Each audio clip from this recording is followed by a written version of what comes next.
Voice of Cameroun, la voix de l'espérance. Les députés de la 9e législature ressortent de cette session ordinaire de mars avec le sentiment d'un travail bien accompli. Une satisfaction qui laisse transparaître la somme des réflexions menées lors des discussions générales et des projets de loi soumis à leur appréciation. Vous avez vu que le bilan est suffisamment éloquent, tant en ce qui concerne les projets de loi examinés et votés. Il y en a 8, dont 2 plus importantes concernant le secret bancaire et la sécurité du patrimoine routier au Cameroun. Après les projets de loi que nous avons examinés et qui ont été votés, beaucoup d'activités se sont poursuivies dans les commissions et même dans les réseaux.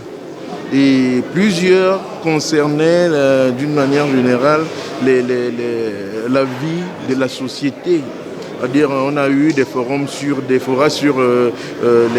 la production agro-industrielle, la transformation des produits locaux et j'en passe. Une belle moisson qui enrichira davantage le potentiel législatif camerounais, mais qui n'évacue pas des esprits les séquences de chaises vides constatées lors des plénières et des travaux en commission.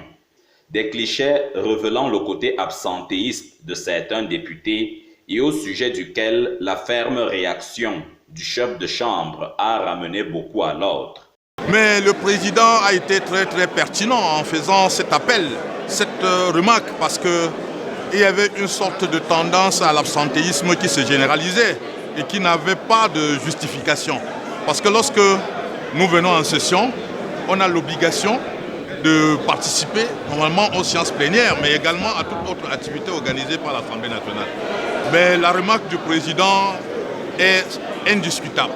Les bancs peuvent être vides, peut-être à certaines séances. Vous savez que le député de la nation fait également dans l'exécution de son mandat. Il peut être en mission, il peut être en train de faire autre chose que de venir en séance plénière. Le clap de fin de ces 30 jours d'activité législative retentit dans un contexte national de cherté dans les marchés et de revendications corporatistes. Par la voix de son président, l'Assemblée nationale a formulé au gouvernement son désir de constater, avant la prochaine session de juin, une résolution apportée à chacune de ces crises qui perturbent l'ordre social. Comme vous le savez, le président de l'Assemblée nationale a insisté sur le fait qu'aujourd'hui, avec la crise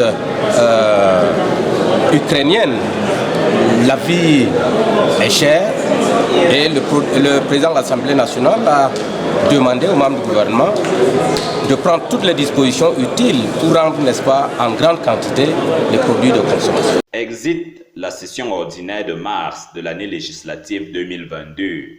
Les honorables se réuniront encore en juin.